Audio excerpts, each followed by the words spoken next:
Hello എല്ലാവർക്കും നമസ്കാരം. ഇന്ന് പറയാൻ പോകുന്നത് വാഹനമുള്ളവർക്ക് വേണ്ടിയിട്ടാണ്. പലരുടെ വീട്ടിലും വാഹനമുണ്ട്. അതിലുപയോഗിക്കുന്ന ടയറുകൾ എപ്പോൾ റീപ്ലേസ്മെൻറ്റ് ചെയ്യണം, അത് ഇനി ഓടാൻ സാധിക്കുമോ എന്ന് ഇന്നും പലർക്കും അറിയത്തില്ല. അപ്പോൾ ഇന്ന് ഈ വീഡിയോയിൽ നമ്മുടെ വാഹനങ്ങളിലെ ടയർ എപ്പോഴാണ് ചേഞ്ച് ചെയ്യേണ്ടത് എന്ന് പറയുന്നൊരു വീഡിയോ ആണ്. അറിയാവുന്നവർ ഈ വീഡിയോ സ്കിപ്പ് ചെയ്ത് കളയുക, അറിയാത്തവർക്ക് വേണ്ടിയിട്ടാണ്. അപ്പോൾ ഇത് അത്യാവശ്യം കട്ടയൊക്കെയുള്ള ടയറാണ്. നമുക്ക് കാണുമ്പോൾ നമുക്ക് മനസ്സിലാവും. അത്യാവശ്യം ആ സെൻട്രൽ ലൈൻ കാണുമ്പോൾ നമുക്ക് മനസ്സിലാവും ഇത് അത്യാവശ്യം കട്ടയുള്ള ടയറാണെന്ന് മനസ്സിലാവും. സൈഡൊന്നും തേയ്മാനമില്ല, കാരണം അങ്ങനെ വെട്ടി തേയുന്ന രീതിയൊന്നുമില്ല. അലൈൻമെൻറ്റൊക്കെ പ്രോപ്പറാണ്. അപ്പം ടയർ വലിയ പ്രശ്നമൊന്നുമില്ല. ഇനി നമുക്ക് മനസ്സിലാക്കേണ്ടത് എത്ര നാൾ വരെ ഇത് ഉപയോഗിക്കും. ഇതുപോലെ ടയറിൻ്റെ സെൻട്രലായിട്ട് ഇതുപോലൊരു മാർക്ക് കാണും. ഈ മാർക്ക് വരെയാണ് നമ്മുടെ ടയർ തേയ്മാനം സംഭവിക്കുന്നതെങ്കിൽ നിങ്ങൾ ഒന്നും നോക്കണ്ട, ടയർ അങ്ങ് മാറ്റിക്കൂ.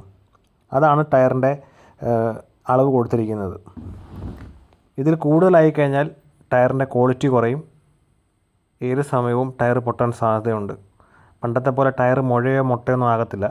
ഇതുപോലെ ടയറിൻ്റെ ക്വാളിറ്റി കുറയും, ബ്രേക്ക് കിട്ടത്തില്ല, മഴ പെയ്യുന്ന സമയത്ത് സ്കിഡ് ആവാൻ സാധ്യതയുണ്ട്. സോ അതുകൊണ്ട് ഇങ്ങനെ ഈ ഒരു വെട്ട് കാണുകയാണെങ്കിൽ, ഈ തേയ്മാനം സംഭവിച്ച് ഈ വരെ എത്തുകയാണെങ്കിൽ ടയർ മാറിക്കോ. അപ്പോൾ അതാണ് ഈ ടയറിൻ്റെ അളവ് കൊടുത്തിരിക്കുന്നത്, എത്ര നാൾ ഉപയോഗിക്കാം. നമ്മൾ കിലോമീറ്റർ നോക്കേണ്ട ആവശ്യമില്ല, ഈ ഒരു ലൈൻ നോക്കിയാൽ മാത്രം മതി. അപ്പോൾ ഞാനൊരു തേയ്മാനം സംഭവിച്ച ഒരു ടയർ ഞാൻ കാണിച്ചു തരാം. നിങ്ങൾക്ക് ഈ ടയർ കാണാൻ സാധിക്കും. തേഞ്ഞ് ആ ലൈൻ വരെ എത്തി. നിങ്ങൾക്ക് കാണാൻ സാധിക്കും. ഈ ടയർ എത്രയും പെട്ടെന്ന് മാറിയാലേ പറ്റുകയുള്ളൂ. ഒരു പക്ഷേ തേഞ്ഞ ടയർ ഇതുപോലെ മാറാൻ പറ്റിയില്ലെങ്കിൽ നിങ്ങൾക്കത് സ്റ്റെപ്പിനായിട്ട് യൂസ് ചെയ്യാം. ഇൻ കേസ് വണ്ടി പഞ്ചറാവുകയാണെങ്കിൽ തൽക്കാലത്തേക്ക് വേണ്ടി മാത്രം ആ ടയർ യൂസ് ചെയ്യാവുന്നതാണ്.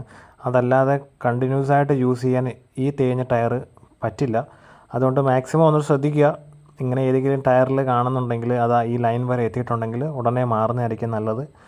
പ്രോപ്പർ അലൈൻമെൻറ്റ് നോക്കി വാഹനം ഓടിക്കുകയാണെങ്കിൽ ഒരു പരിധി വരെ നല്ല രീതിയിൽ നമുക്ക് ടയർ യൂസ് ചെയ്യാൻ സാധിക്കും. ഈ പേജ് കൊണ്ട് നിങ്ങൾക്ക് ഉപകാരപ്പെടുന്നുണ്ടെങ്കിൽ പേജ് ഒന്ന് ഫോളോ ചെയ്യുക. സെറ്റിങ്സ് ഫസ്റ്റ് എന്ന് കൊടുത്തു കഴിഞ്ഞാൽ വീഡിയോ ഇടുമ്പോൾ തന്നെ നിങ്ങൾക്ക് നോട്ടിഫിക്കേഷൻ വരും. അപ്പോൾ അടുത്തൊരു വീഡിയോയുമായി വരുന്നത് വരെ താങ്ക് യു.